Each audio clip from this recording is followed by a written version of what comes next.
Beyond 3D.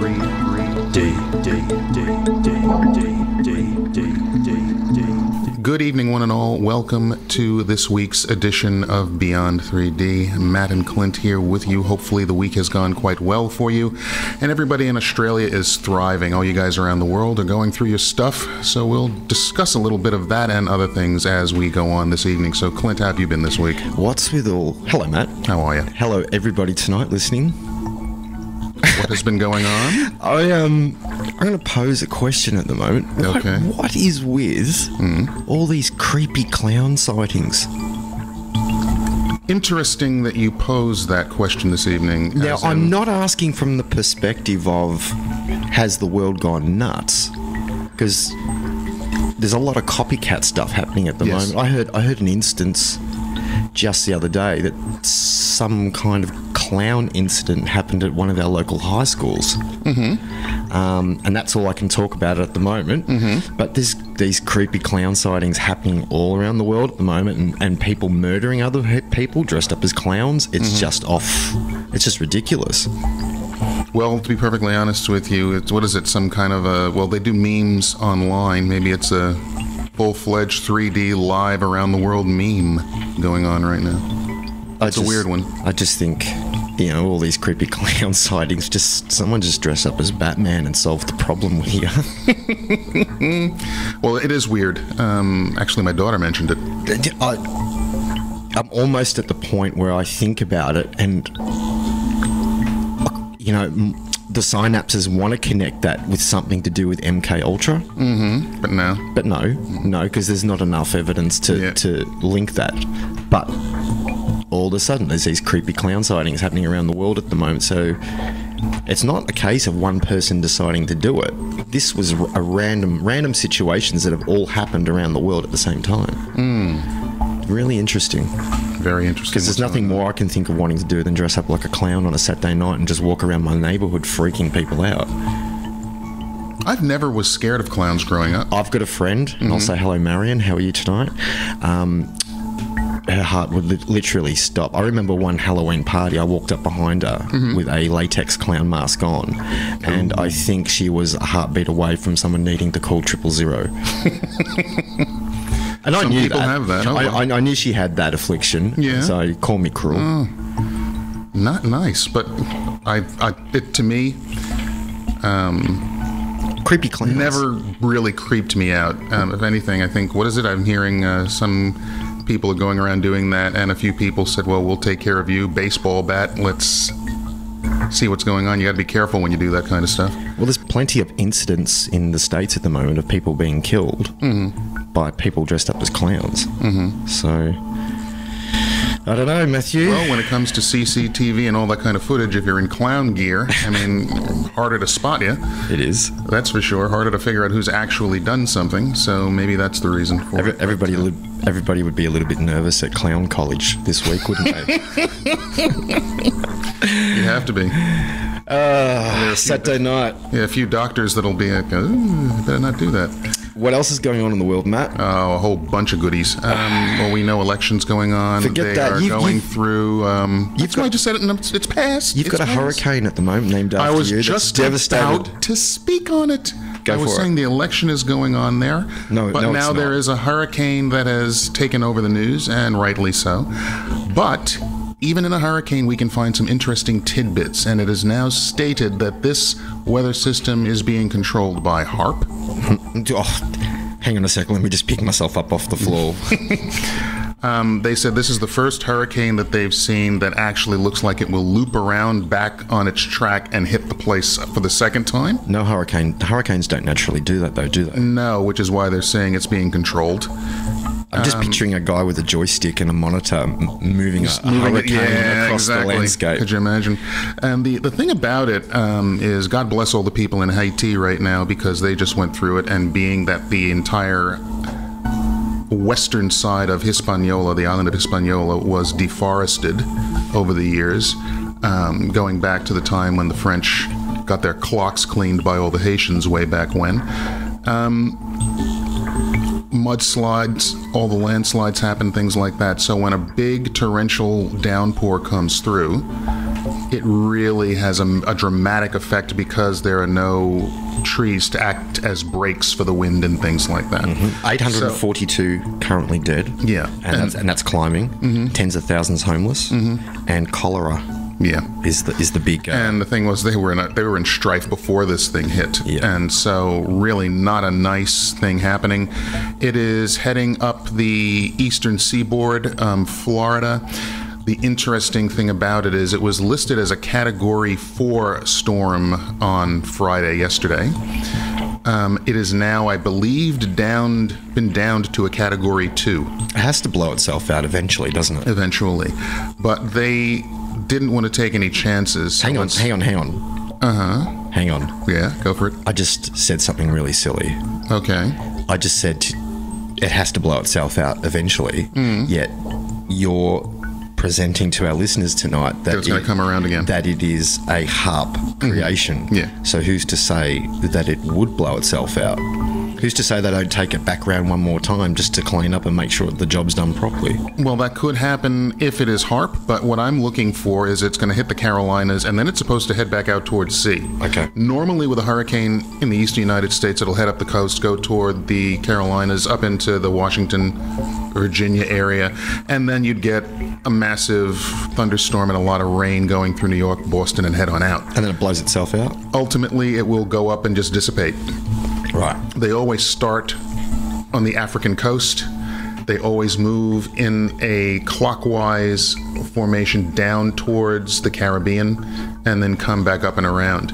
If this thing all of a sudden hooks a big right turn and starts heading back out toward the Bahamas and Bermuda and all that area and builds up steam again and then starts to come back around and in again toward the southern tip of the Florida Keys, it'll be very interesting because then it'll be unprecedented. They have called for the evacuation of 4 million people from Florida going up into Georgia and then up into the Carolinas. We will see what happens. Looking at the latest news that came out this Saturday afternoon, I mean, it was a little less frenetic. It had calmed down a bit, but people are on the move. So you're talking about if you're in the Jacksonville, Florida area going into Georgia, so northern Florida, southern Georgia, look out. You need to. They're telling people to evacuate and take at least 3 days worth of clothing and supplies with them. I'd be taking water more than anything else. Always take the water. But literally, what I saw Friday night on the television coming from there was people packing up, and you did see gasoline, you saw the big jugs of water, and you saw people packing up their pickups and heading inland. We will see what happens with it. We'll know more coming into tomorrow morning, Sunday, and see what goes on that way. And wish the best to everybody. You don't want anybody to be harmed by these things, but this is nature at its finest when you look at it. Or is it? Well, nature with a little bit of help, maybe. Yeah, thank you. Interesting. Another thing that was happening, and I just saw this morning, was a third piece of plane wreckage confirmed as MH370 debris.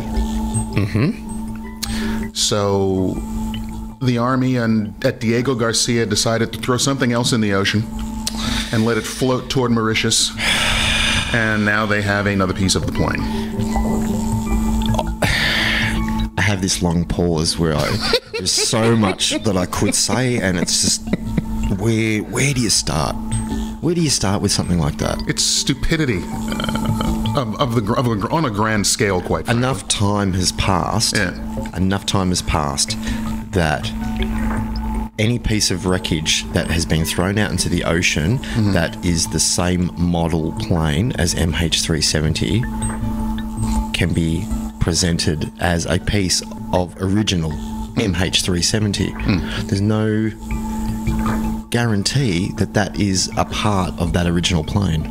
Oh, well, they're saying naturally the parts they have certain serial numbers, and I'll guarantee if I could ever find a photo of them, those serial numbers would be quite clean and look pristine. Oh, absolutely. And that way they can say, yep, it came from that plane, but as far as I'm concerned, get over it. How long ago now? What, coming up 3 years maybe? Oh, I don't even know anymore. It's been so long. Hang on a sec. Let me look.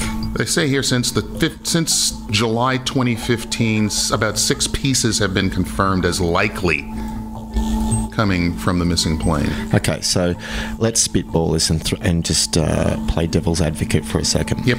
The plane is reappropriated. Lands at Diego Garcia. Let's not even speculate what's happened to those passengers. Let's not speculate about that.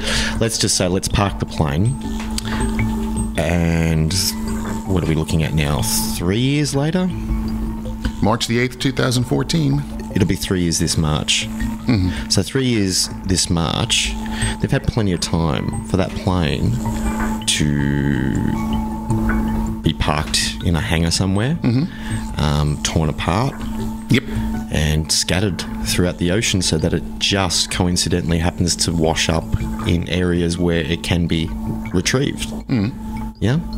Is that not possible? It's possible. Yep. What else is possible is the theory that went through that it landed there. Some of the people were offloaded, bodies were offloaded, some were left on the thing. It flew on from Diego Garcia to Europe and turned into, what was the other one, MH17. And that was shot down, and down it went. And all of a sudden, that's another way to get rid of all the evidence. It's a wonderful, wonderful mystery. Yeah, it is. That is very ugly. Beyond ugly, especially for anybody that had a relative or a loved one on those planes. It's pathetic, and that even hit with the MH17. That even hit here, where we are, because one of the people on that plane was a teacher down here. Yes. At one of the schools here. So when you I was actually working at that school the week she passed away. Yeah, I do remember that. So that was a Boeing 777. There's no reason why they can't reappropriate another Boeing 777 or just scrap that one and throw it out there. I don't know. It's a rough one, but this is the stuff that's going on. So every once in a while, a new piece of wreckage will pop up, and on and on and on it goes. It's just really a shame that this kind of stuff continues to be, in my opinion, just perpetrated on the people. It's cruel in a sense, cruel and unusual punishment. And I think after the back of this break, I'm going to mention something in regards to that. Fair enough. Beyond 3D.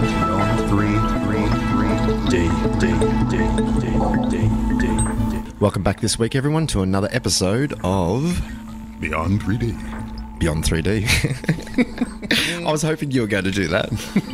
You read my mind. There you go. Now, we were just talking about MH370. Yep. What a lot of people don't know is the passengers on that plane that day were a large core group of the scientific team that developed the Scalar technology. That's right. That Jacob Rothschild currently now has all the patented rights for. And all the scientists the majority of the scientists that were responsible for that Scalar technology, which was developed, they all passed away and disappeared on that flight. And all the rights to that Scalar technology automatically reverted back to one of the world's richest men, Jacob Rothschild. Just wanted to throw that out there. Yeah, well, and that's not a conspiracy, that's a fact. Well, fact is fact. That's the way it works. And so industrial espionage. Let's just say that. Industrial espionage. That's where I'm going to throw it out. I'm going to put it out there as that. Because there has to be, when you look at a crime, you have to look at who benefits. Yeah. Who's benefiting from that crime that's been committed. And when you get to the end of the pointy end of the wedge, there's Jacob Rothschild right there with all the patented rights for that Scalar technology. Wasn't there another company that was involved in that as well? There's quite a few fingers in that pie. The one I know, and we might have brought it up before, but never ever discount or underestimate, let's say, the Carlyle group. Oh, yes, thank you. A.K.A. the Bush family. Yeah, one of my friends, Greg, loves the Carlyle group. Loves them.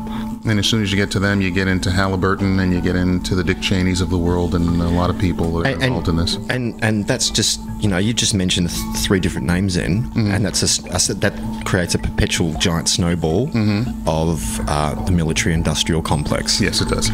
Yes, it does. And speaking of the military-industrial complex, there was something very interesting that I saw on YouTube, and there is a tie-in to the military-industrial complex and a certain person that was very prominent in government during 9/11, and that is Donald Rumsfeld. Now, normally you hear about him as Secretary of Defense for the United States. The missing couple of trillion, 3 trillion, right the day before the... 4. Well, okay, the day before the World Trade Center went. Up, down, and all around. But I heard something about Donald Rumsfeld in a different area this week. And so I just want to discuss it a little bit, and then we can move on from there. The area that I heard his name mentioned was at a ceremony. And this ceremony took place in a very nice banquet hall. And a lot of dignitaries there are from many different places. And the person who mentioned the fact that they saw Donald Rumsfeld at this event also was at the event, but more, he was a service person. He was in the military, so he was more in the background and just watching all of this stuff go on. And Donald Rumsfeld made a speech at this event. And after the speech, everybody went around, did their duties, did their certain things. The person couldn't go to certain areas of the building this event was being held in because of security clearances and stuff like that. But the head of the Defense Department was there, made his speech, and then went on to do whatever he had to do to go back to Washington or wherever. The thing about the meeting that was interesting was the fact that this banquet, this meeting where Rumsfeld made a speech, was on a military base, but the military base was on the backside of the moon. I was waiting for you to throw a curveball in that conversation. I didn't expect it to be the size of a Zorb. Yeah, there you go. Now, this person has a name, Randy Cramer, and his claim to fame is that he is part of the United States Navy's off-world,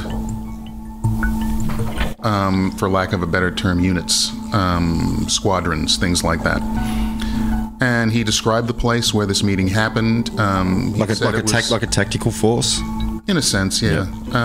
So we've talked about in the past the fact that the Navy doesn't just control the seas, it also controls what's going on out in space, which is another sea. And the Marines and the Navy, the U.S. Navy and the U.S. Marines are closely tied together, interchangeable in a sense. So this meeting happened. The dignitaries that were at this meeting were from the United States, from Earth, but they were also from other places that were not on Earth. It was very interesting what I heard. It struck me as being this person's experience, and it was true. And so it explained a lot of things that are going on. And one thing that he actually stated that didn't really have anything to do with the meeting, but had to do more with what the technologies are that are out there. When he was talking about bases on the dark side of the moon, the back end of the moon, but right at the horizon point because they could still see the Earth rising through the curvature. The curvatures. Yep. That, to me, explains why money goes missing from the Pentagon and the Defense Department. You have to build stuff like this. And so that, I thought, was quite fascinating. You said that the other week, that when money goes missing, expect the fact that they're doing something with it. That it's either off-planet, in my opinion, or underground. Underground more than likely, but a lot of it is this kind of stuff. It is a very interesting study, so I'm going to have to do a little bit more research on it and see what's going on. Randy Cramer. Yeah. So that was fascinating, but I think one of the things I heard him say in this interview that was even more fascinating to me was the fact that bases on the moon, bases on Mars, bases on Jupiter, a huge one floating out there around Jupiter, almost like a starbase something. And the other one he mentioned was he hadn't been, but he also mentioned that there are bases and civilizations on Venus. And this gets a little more esoteric, a little more meditative kind of thing, a little more consciousness raising to get to this point. What they are saying is, militarily, they have techniques that allow a person to shift consciousness. So let's just say to go 1 degree to the right from where we are now. And when you go and shift your consciousness there, this solar system looks entirely different. And there are a lot of things going on that we cannot see. So it's like tuning in a radio station. You turn the dial, you get something else. You turn the dial, you get something else. You can do that with your consciousness. Can you imagine if you had no eyes? You would have no concept of what color was. True? Within reason, I would say true. If you had no eyes, how would you know what color was? Because it's not just the physical 2 eyes we're talking about. Thank you. Thank you. So if you don't have the assets to view color, you have to find other ways to do it. You need other senses to pick up what's there. Who's to say we don't have, or our certain senses that we need aren't turned on to pick up what else it is that's there that we can't see? Well, what are these guys using now? They're using infrared, they're using all these different kinds of filters, because when you use those, especially at nighttime, all of a sudden you start to see a heck of a lot more of what's going on up there, because the filters are removing parts of the light spectrum that are blocking you from seeing. And those wavelengths then interfere. So when you're doing something like transcendental meditation, you're opening your third eye. So you're using that as a different source of viewing what is there. Yes. And what they're saying is they teach them how to open up certain faculties within the brain that allows them to actually consciously see what is actually going on in another plane of existence. And it's just dimensional shifting, like you turn the dial on a radio from one station to another. So there's a lot more going on with this. So after listening to this interview, what I came away with from it was the fact that there's so much more going on that we do not know about, and that we really need to start looking into what's going on from the conscious standpoint, because the military is. Beyond 3. D. Okay, I'm going to present it this way. You and I sitting in the studio tonight on a Saturday night. Yep. It's dark. You're looking at your laptop. I'm looking at a computer screen. We've got the radio panel here, and everyone can hear us. But in this room where it's just you and I, there's radio frequencies flying around us. There's the internet flying around us. There's Wi-Fi. We've both got our phones. There's so much electromagnetic information in this room, and we can't see it. That's it. I've got all the information of the whole world in this room right now flying around me that I can just access out of the ether with this iPhone computer, which has got more power than my first home computer I bought 20 years ago. Yep, absolutely. And all that information's flying around me, but I can't see it. But I'm in the middle of it, that electromagnetic soup. So what the Army and the military and the Marines and the Navy are saying is, or can you? Can we teach you to access that information through your physical brain? Oh, you would go insane. That'd be a massive download. But if you think about it, that is why they have to train the military, and they only allow certain people to do it, and they have to watch them, and they might spoon feed them. All right, let's open up this synapse. Let's make this connection for you. Let's see what's going on here. And in this interview... Did you just say synapse? Yeah. Yeah, okay. So, well, I call them synapses. Yeah. In this interview, he actually talked about that fact that he said after a while, when you look around you and you're off this world on another world, and you start to see different creatures from different planes of existence and different planets, and they're physically in a form in front of you, he said it takes time for your brain to be able to make that connection, to actually see that this is now your new reality, and it does affect you. Oh, of course it would. It's like these guys that get PTSD now coming back from war. It's the same thing. If all of a sudden you're standing in a room, and we both turned around and that door opened, and a 16-foot giant came walking in here, First, you'd freeze and say, what am I looking at? And your brain would have to make a new connection. Well, you and I are a little bit more open than the average Joe, but we'd still be like deer in the headlights. Exactly, and it takes time for you to adjust and then to start functioning again. So they have to train people to do something like that. It's not something that everybody can just do automatically. Some people would faint. Some people would do all kinds of things because they just cannot understand something that they don't believe is real. All of a sudden is in reality right in front of them. So this is what's going on in the military. They're doing a lot of training of a lot of people with this. I mentioned this name the other week. Yeah. Andrew Basiago. Yes. He has come out many, many, many times and talked about the Mars jump ring program with teleportation to Mars with a military industrial jump ring program. So all those pieces to this puzzle that I know of, that I've looked at over the last 5, 6, 7 years. Yeah. You know, you pick up these little tidbits of information and you file them away in the back of your mind, and then somebody else comes out like Randy Cramer. And talks about this, and it's like, oh, okay, hang on a minute. Andrew Basiago can back this up as well, and those two have nothing to do with each other. Corey Goode can back this up, and he has nothing to do with either of those two gentlemen. And he says the same thing as well. Faces on Mars, what's his name? Richard Hoagland. Yeah. Richard Hoagland can back all this up as well. And these are people from different circles of the alternative community who've all got their own little pieces to the puzzle, but none of those pieces to the puzzle contradict each other. Yeah. If anything, they support what everybody says. Yeah, I agree. And that's how you find that information. You don't take everything on face value. You take that little bit, you process it, you park it, and you just keep parking all that information as it comes through. Whether it be life on the moon or bases on the moon, whether it be a base that's out in the Pacific Ocean or down in Antarctica, you and I get all that information and we park it. And then all of a sudden, 6 months later, somebody else brings up something that is totally relevant to that piece of information that Richard Hoagland brought up, that Andrew Basiago brought up, that Corey Goode brought up. And so it's fascinating. I had a lot of questions at the end of it. I wanted to know who are the personnel that were there with you? Racial backgrounds of these people, is everyone represented? How is it being handled? Why is it that we can do all of this crazy stuff down here on Earth, and these so-called advanced civilizations don't just come in and wipe the place clean and say, all right, let's start all over again? Why don't they interfere? And the answers... Do you want me to answer that? Yeah, you can answer it, and then I'll tell you what he said. It'll probably be about the same thing. Look, this is...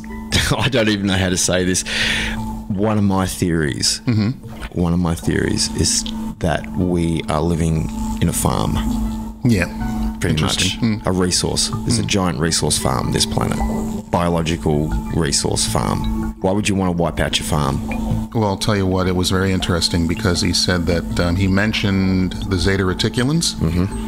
He mentioned the Alpha Draconians.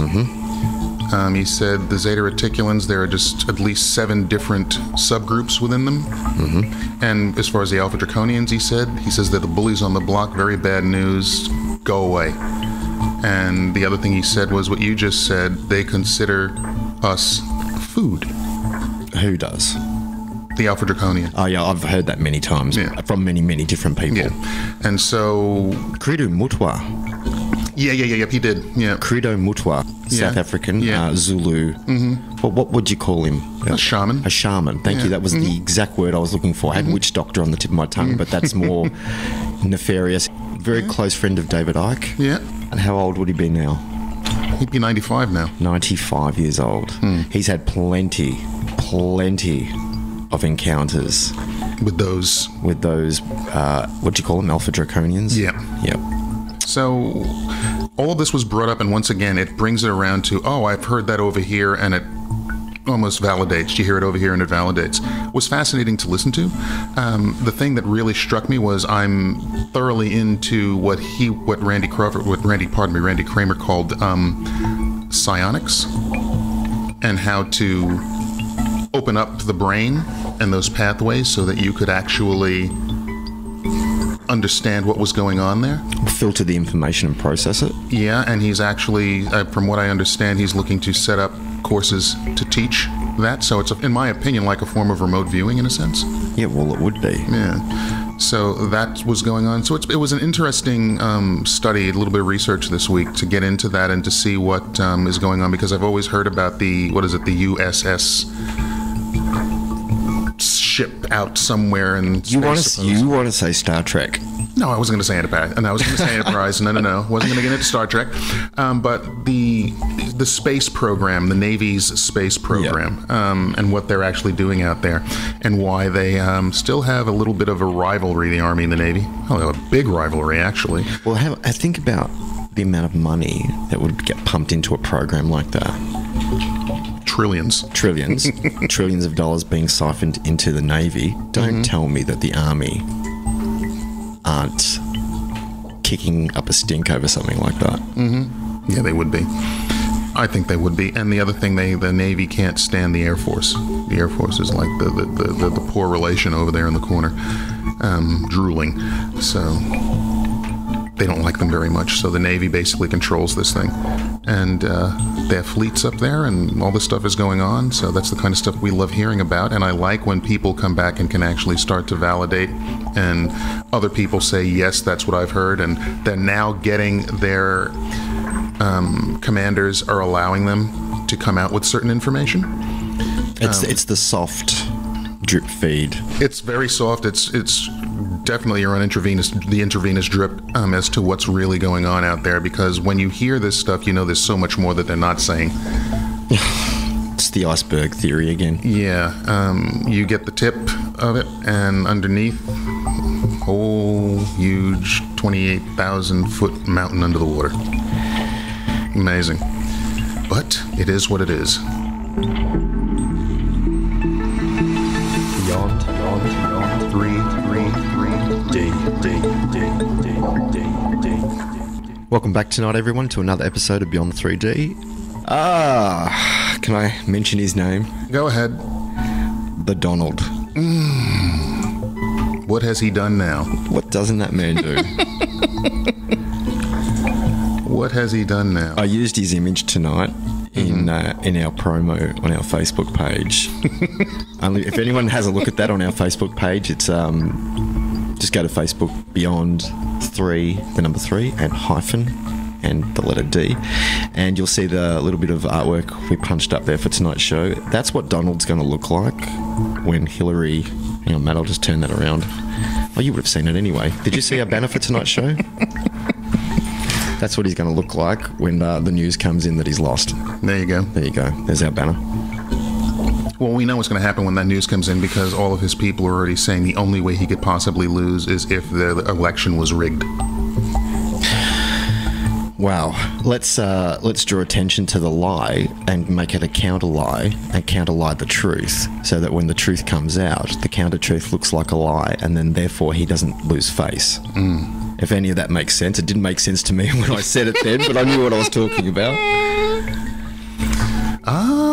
Well, while you're doing that, there was a story that came out this afternoon about the Donald, and I'll just let you read the headline. Trump bragged on hot mic about being able to grope women. What do you do? You know what? Time will take care of this. Ultimately. But the fact of the matter is, in the United States, hi guys, everybody that's going to vote for Donald Trump is not going to change their mind.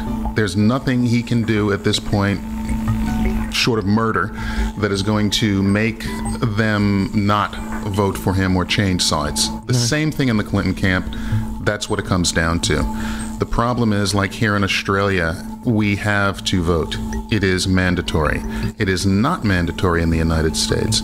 If it were mandatory, it would take care of a lot of problems insofar as so-called voter fraud, or people voting twice and all that kind of stuff. A lot of that stuff would disappear. Everybody has to register to vote, just like you have to register to get a driver license. Easy done, but they won't do that because it's a free country and you're free not to vote. There's another debate coming up this week, isn't there? There is a debate.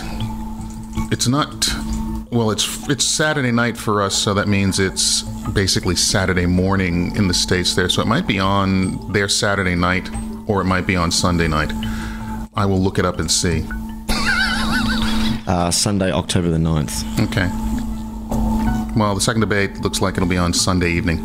So this weekend. So tomorrow night in the United States, actually, will be the second debate. But this interesting little tidbit that you just read the headlines for... Now, we have to take this with a grain of salt, because if it's a film and he actually said this, but there was a live mic, and it says Donald Trump bragged about trying to have sex with a married woman and being able to grope women in previously unaired footage going way back. It's at least 11 years old, 2005, that surfaced on Friday. I wonder how it surfaced on Friday. Yeah, they're pulling out all the stops in this election, folks. I did say to you last week... Was it last week or the week before? I mentioned the fact that Hillary has not fired off all her ammunition yet. Well, I would say this has something to do with Hillary and her ammunition, because this is coming from the Washington Post. And there isn't a newspaper in the States at the moment, or a ex-president that is aligning themselves to Trump. He has no backing. You can't align yourself to him. The only thing they can do is hope that he wins by a landslide because of the popular vote. Other than that, he's screwed. I think the only political leaders that want him to win are Putin and Kim Jong-un. They're the only two that are backing him. Yeah, well, good luck to them. Anyway, in this article, it states here that Trump is heard discussing women in vulgar terms during off-camera banter during the taping of a segment for Access Hollywood, footage which was obtained by the Washington Post. Now, caveat, the Washington Post cannot stand Donald Trump at all. So take it with a grain of salt. And it says, during the lewd conversation captured by a microphone Trump was wearing on his lapel, Trump recounts how he tried to bleep an unidentified married woman before bragging that he is automatically attracted to beautiful women and just starts kissing them. What a shame that they're not attracted to him. Yeah, there you go. The conversation just came months after Trump married his third and current wife, Melania. He also said, when you're a star, they let you do it. You can do anything. Grab them by the bleep. You can do anything. Elbow? Yeah, elbow. Yeah. The jaw-dropping description of uninhibited sexual assault as a benefit of his celebrity poses a substantial setback to Trump's attempt to overcome his deficit with female voters. With just a month until Election Day, Hillary Clinton and her campaign have repeatedly sought to portray Trump as disrespectful and demeaning toward women, bringing up a slew of rude and vulgar comments Trump has made about women during and before his run for president. You will never find, I do not believe, a political candidate as disgraceful as Donald Trump. In past history, I don't believe, and I can't see. Well, even in the vice presidential debate, what you had was his running mate, Mike Pence, who, in my opinion, is a religious zealot par excellence, just whacked. But he even tried to distance himself from some of the things that he couldn't defend him. It's a shame, but he couldn't defend. You can't defend the undefensible. I was thinking today about the world having changed a lot since we were kids. Oh, yeah. Now, let's play a little word game. Okay? Yep. I want you to match me on this word game. So, we were talking earlier, you mentioned Haarp. Yes. I'll say CERN, and I'll say Deep Underground Military Base. Naval Space Command and Draco Reptilians. Alpha Draconians. Palladians. Zeta Reticulans. 9/11. Oklahoma City. MH370. MH17. Hurricane Matthew. Hurricane Katrina. FEMA camps. Guantanamo. You and I could just keep throwing these things out, and we could sit here all night and do this, right? The world's changed. Yeah. And what I'm saying is, none of this stuff was in the forefront when we were kids. It was there in different guises. But nowadays, a lot of this stuff's coming out, and there's more people talking about all these different exopolitics, transcendental meditation being used in the Navy and the Air Force and the Army, and remote viewing, and we just sat here and threw a couple of words out like that, and all those type of topics are now in the vernacular. Yeah, they are. Okay. The vernacular. Do you see where I'm going with this? What the world has changed. Yeah. And you talk about all those things, and then you go, American political candidate Donald Trump. And it's like, okay, everything that I've just mentioned is very NQR. There's a lot of things there that don't add up. Yes. And the world's changing. And what I'm saying is, it has to get to a tipping point where that house of cards has to finally collapse. He might be that tipping point. It would be a tipping point because what would happen if he were to get in is it would force all of the Washington elitists to really expose their hand, because they would actually have somebody there that was not... And everybody believes that Donald Trump is going to get in there and make America great again. Donald Trump is going to make Donald Trump great again. He is basically building his brand. He has nothing whatsoever to do with the United States of America. It's all about Trump. You won't find one person that's had any kind of business dealings with him that would ever sing his praises. He has burnt just about every person he's come across. Well, I did hear an interview, and I'll tell you what it is, and then you can take it for what it is. And you'll see what I'm talking about. It's all about Trump. Steve Wynn. I've stayed at his hotel. He just opened up a place in Macau. Okay, I've stayed at his place in Vegas. Yeah. And he was talking about the fact that he's friends with both candidates. And he has still not decided who he is going to vote for. Because he said, and the person who was doing the interview from Macau for CNN Asia asked him, well, would you ever go into public office? And he said no. I'll tell you who he's going to vote for. The person that's going to benefit Steve Wynn. Yeah. Beyond 3. And this is the whole point. They're in it because it benefits them. He says he's doing what he's doing because it's a passion for him what he does. He said that he does not have the drive to be able to do the public service thing. I don't believe Donald Trump does either. But he told a story about Trump. And the story he told was that there were some guys he knew that were doing a development in Hawaii. And they knew it would cost them, it was a 700 apartment complex, and he said they knew it would cost them $500 a square foot for an apartment, and that they'd be able to sell it for $1,100 a square foot, so they could double their money on the deal if they sold the thing out.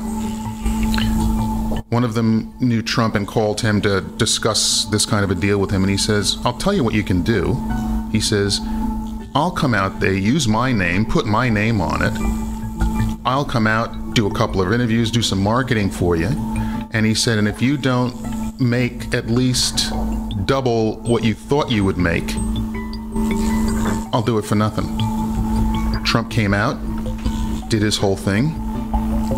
Things came out. The buildings sold out in the apartments all sold within 40 hours.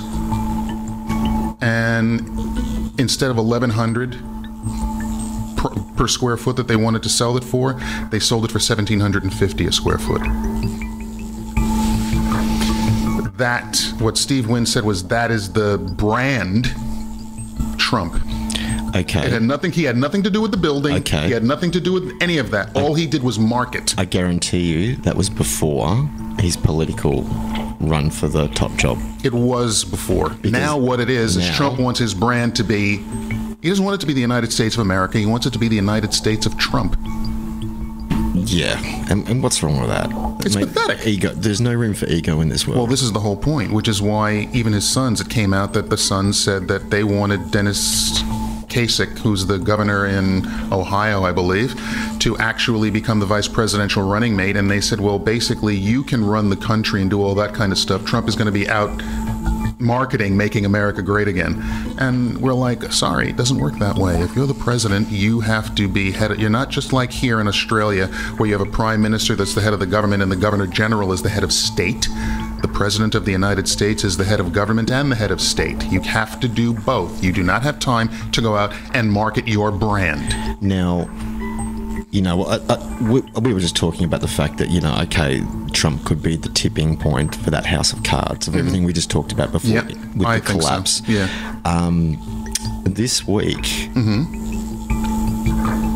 quite a few Russians took part in a... Oh, yes. Quite a few Russians took part in a drill. An emergency evacuation kind of drill. Now, how many Russians was it? 40 million. 40 million Russians took part in a nuclear...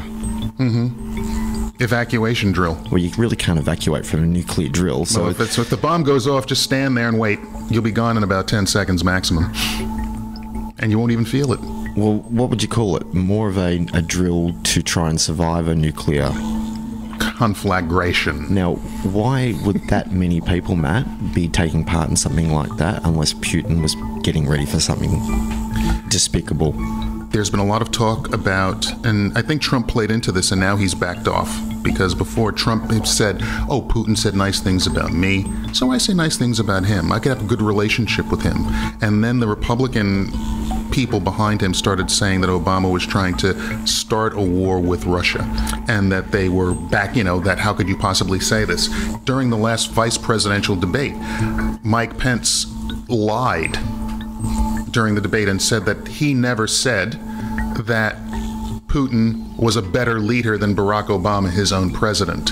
And they went and fact-checked it and played the video where he specifically stated this.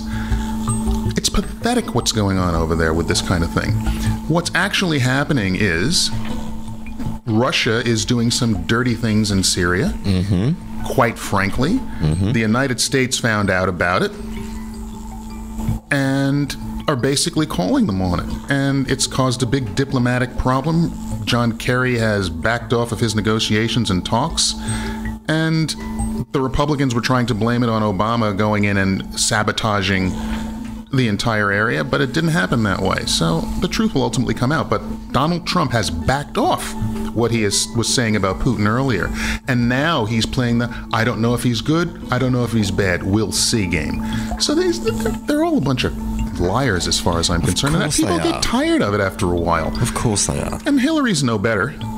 No. Quite frankly. No.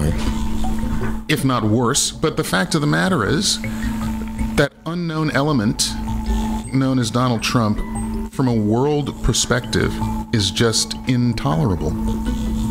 He's bad. Go back to television. You and I don't voice our political alignments very often. I am not Democrat. I am not Republican. I'm not either. I'm not Labour or Liberal. That's the whole point. You've just got to go with common sense at the end of the day and what resonates truth. And a lot of people talk a lot of dirt on Hillary Clinton, but I'll tell you right now, at least in this part of the election cycle, she has not even she's been like Mother Teresa compared to what Donald Trump and his people have been doing and saying. It is just ridiculous what they're saying. And that's another reason why people will vote for her. Because sometimes the best thing to do is nothing and let the other person run themselves out of the race. Well, the man is basically, he opens his mouth and just about, sticks his foot in it every time. So but I did want to bring him up in that conversation along with all those different things that are now in the forefront of life. And new sciences, new technologies, new weather manipulation, political leaders that, shouldn't be running, candidates that shouldn't be running, clown attacks are everywhere. Let's mention Trump, and then we talked earlier about the clown attacks. Yeah, that's a clown. There is a real tipping point, bases on other planets and the moon, and we talk about these little things every single week, but this kind of stuff wasn't in the forefront of this social vernacular 10, 20 years ago. But when I look at what you've just said and what we've just stated, what have we talked? That was all negativities. Yep.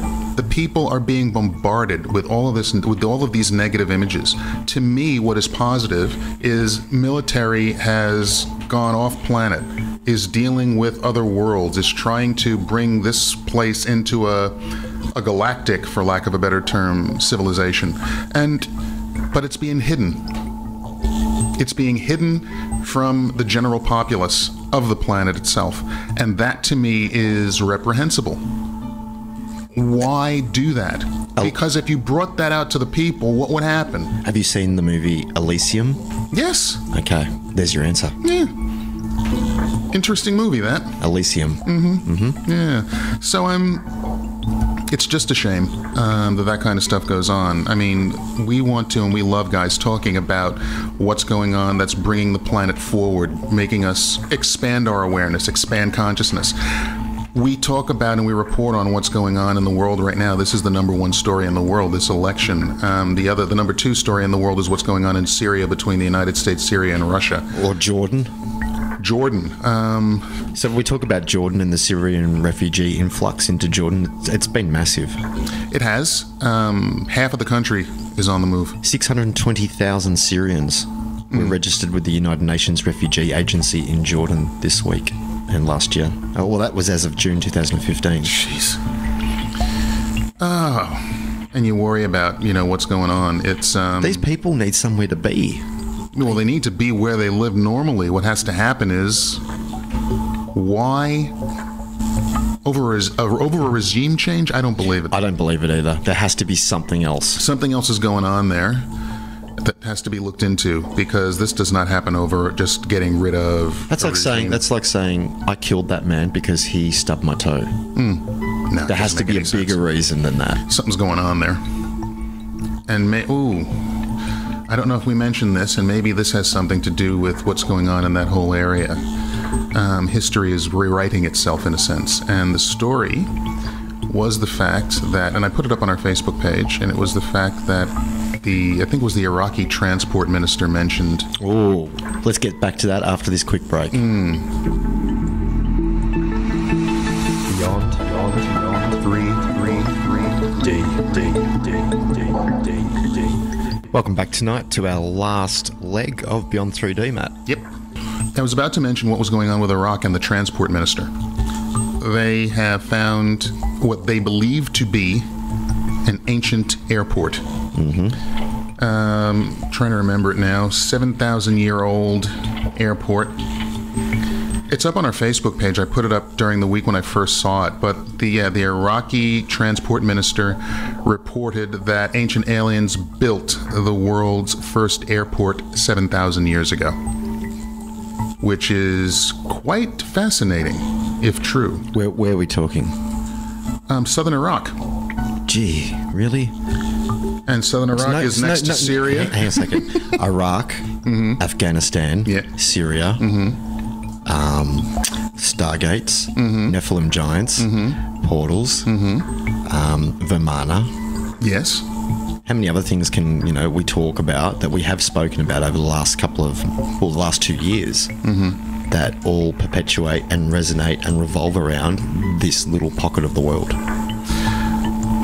Mesopotamia, going way back when, cradle of civilization. So you're talking about maybe history wasn't what we believe it to be. The way it's been written. I just want to know what happened that basically wiped it all out. Because it looks like something happened to get rid of all of these civilizations. There are remnants all around the place. But then even when you extend it from there, when you go from that part of the world and you head east, you get into the the Arabian Peninsulas and all that kind of thing. Then you pull up on India, and then you have a civilization known as Mohenjo-Daro, which was another ancient civilization in northwest India, and all the things that happened back there. And they were saying, from what I remember, that's supposedly over 400,000 years old. What was the one that has the high radiation readings because it was detected that some kind of nuclear detonation? There was one in India there, and that was around the Battle of Kurukshetra from the Mahabharata, and that one would be Dwaraka, which would be on the coast northwest India. And there are temples that they have found off in the ocean, and when they actually checked some of the soils around Jaipur and Udaipur and that entire area up there, they found that there was a radioactive content in the soil that could be dated to a while ago. And we talked about that this year, episode 33 this season 2, and I believe episode 2 of season 1, if our listeners want to check them out. I think it was. So if you want to check that out, we might get the podcast up and going. Yeah, so it's fascinating what's going on in that area, and what's more fascinating, it's almost as if something was found by the United States government when they were in Iraq. There are stories about the fact that they found some kind of weapon or portal, and now that that has been found, it's almost as if they're having these wars to destroy other evidence, other sites, other artifacts for some reason. Let's spitball for a second. You have a cave. Yep. And allegedly in this cave there is like a Vimana, yep, or a portal of, yep, some kind. And in the cave with this piece of ancient technology, there's Sanskrit on the walls, yep, there's a whole heap of information. Best thing to do, go in with a crack unit, remove the item, mm-hmm, blow up the cave, remove all traces that there was anything ever there. That's what you're pretty much talking about, isn't it?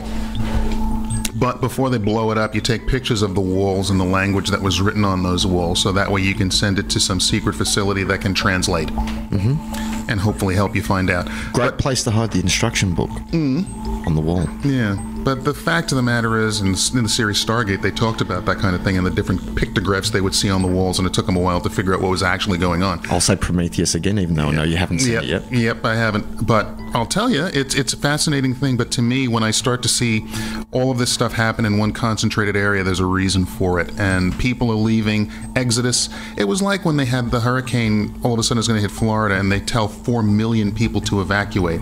I said, really? For a category 4 that might go down to a 3 or a 2, what's really going on? Why do you want the people out of that area? Is something else going on militarily that we need to know about? Easy. If everything is deserted, military can come through, do what it has to do. There have been a lot of videos lately down in the Texas area and in Washington. The trains. Loaded, were they Humvees or some kind of military something like personnel Humvee, military trucks? Personnel carriers and things like that. They've been seeing a lot of those on the roads up in Washington State near Seattle. So there's a lot of movement going on from the military. It's like almost like the chess pieces are being set up. Yep. Because there is that alleged economic collapse that's supposed to be on, like, now. So if it's supposed to be on now and you're having problems with Russia, in my opinion, if I was a military person thinking that way, I would be up in Alaska, which is only some 50 or 60 miles across the Bering Strait to Russia, mm-hmm, and I would have a lot of troops and materials, armor up there ready to repel borders and, do what you need to do. So it's interesting what's going on with that, but those trains were really interesting, watching all of those things go by. And the fellow, one of the videos, they had blocked off a road, mm-hmm, and the guy went up to the checkpoint. It was raining out, and the military person said, we want to go that way. And he was like, well, you're not allowed to go that way. And he said, why not? Because I said so. And he says, you can go off to the right over here. And he just looked at him, and the military's doing their thing. And he says, well, can I have, your name, your rank, and everything like that? And the guy just looked at him and said, no, go. And he just drove off. And what do you do in that situation? What are you going to say? The guy has a gun on him. He's looking right at you. He's military, and he says, no, you cannot have that information. So you just go, okay, and you just drive away. That's where you pull out your phone and you bluff and you say, I'm recording this right now, and it's streaming live. And there are apps that do it. Mm-hmm. And, that was very interesting. So a lot of things like that are going on in the U.S. at least, that we know of. And people are recording things on their phones and putting it out there. So a lot of goodies going on this week. It's going to get more and more frenetic as this election approaches. This hurricane is a little bit of a respite from the political hoo-ha, but quite frankly, the problems are still going on in the Middle East. The diplomatic problems and angst is still going on between the United States and the Soviet Union. The United States has also just come out with stories about the fact that they know that the Russians are trying to hack into the election process here in the United States. That's what they said in the article. So there's a lot of goodies going on right now that can cause world turmoil. And the other thing I think that's bothering the military, bothering government, is the fact that with the internet, which the UN, by the way, just took over. Well done, America. You dropped the ball on that one. Unbelievable. So the UN is now in control of the internet per se. And what's going on is, being that everyone has instant access to everything around the world news-wise, they need to get control of it again. And slowly but surely, we will start to see censorship. It'll go back to like it used to be when you used to buy a movie and you had to do it in a certain region. Oh, yeah. And there was no universal one. You had to break in and decode the thing so it could play things from everywhere. So it's going back that way.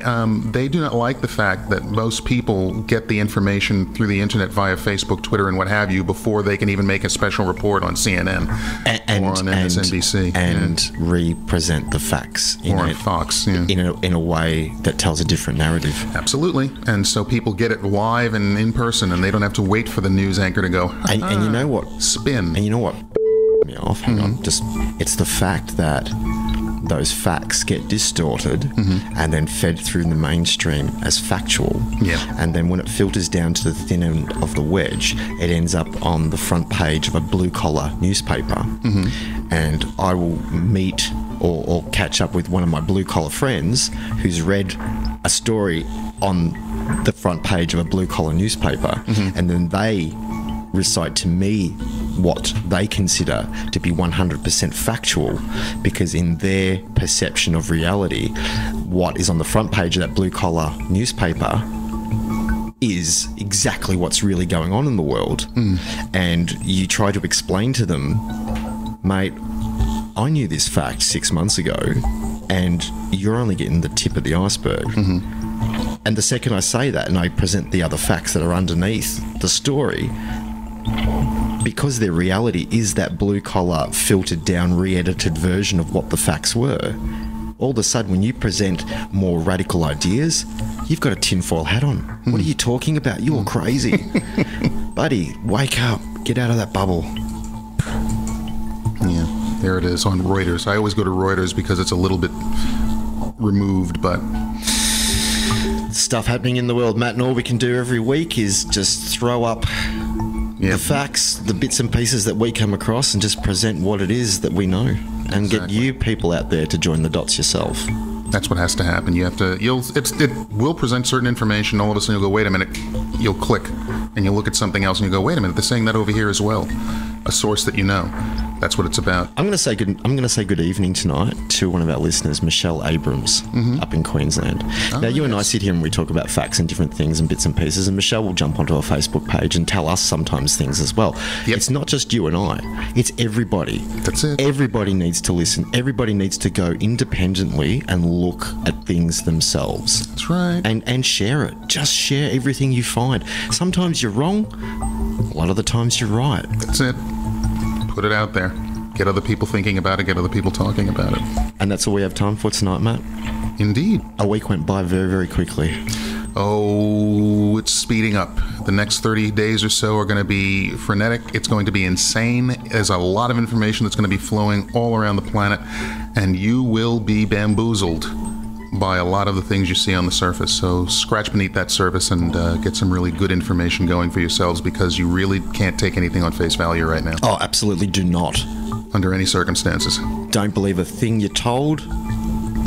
Research. Question, and then ask more questions, because you really need to. It's going to get really nasty. Watch. But we will be here to try to help you get through it. So for Clint and for myself, thanks for listening, guys. We will catch you next week for another edition of Beyond 3D. Good night, everybody.